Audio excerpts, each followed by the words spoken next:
Welcome back, strategic angling fans. My name is Brady Hanna. I'm joined by the Bass Doc again. We're here to do a current conditions for the month of June. We're going to talk river, we're going to talk lake, but we just want to give you guys a breakdown of what we're seeing, what we're doing, what's working, and where you might be able to find some fish this time of year. So, what do you got for us? Yeah, I think this is the time of year when I pretty much have three staple rods on my deck. I have a 734, a 735, and a 736 because I'm throwing either a swim jig or a buzz bait or a spinner bait depending on conditions. On a 734, I'm flipping with a 735, and I'm throwing a frog with a 736. Of course, there's also some crankbait fish and things like that, but I tend to like to stay in the backwaters. We got a little bit of high water that's now dropping, so I'm hanging in there as long as I can.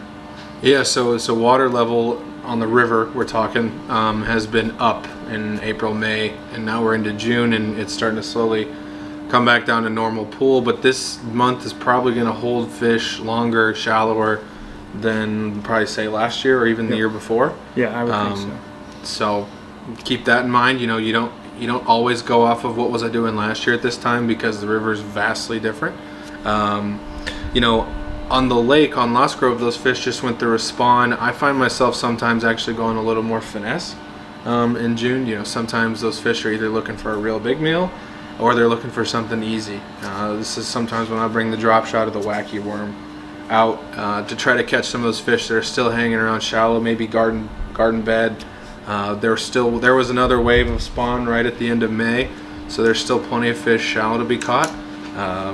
So that's what I'm doing. Not saying that's the best thing we're doing, but that's what I find myself find out tonight. Yeah, we got Lost Grove League tonight, which is a great league you guys should check out, especially if you're new to tournament fishing. It's done on length, and you don't have to have fancy gear. We've had people win in a plastic Pelican before. So anyway, that's not what we're talking about. What else is going on in the month of June? Where are fish going?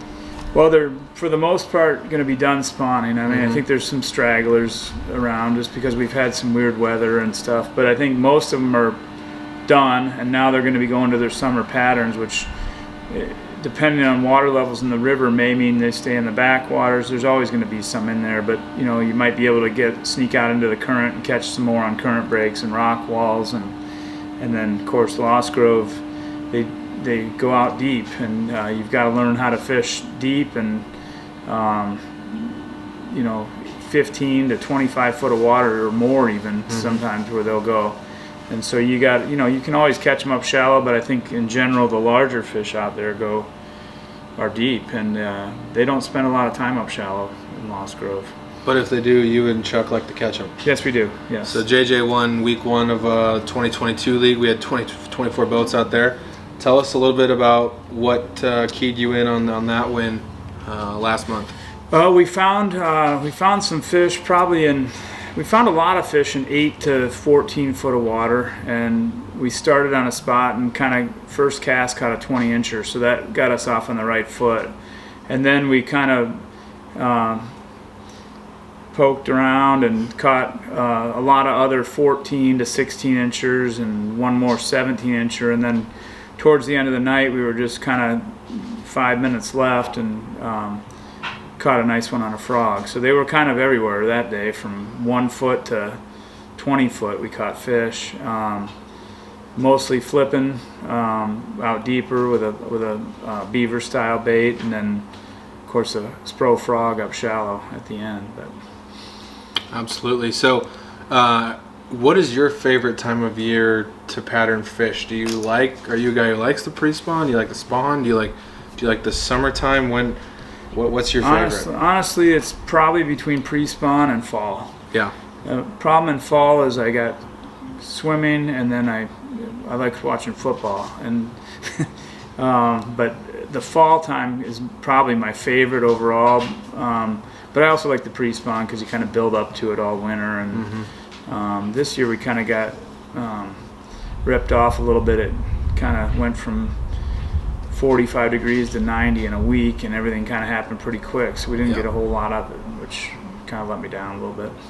It was a very weird spring with wind and fluctuating temps, and I think the fish had a little bit of a weird spawn.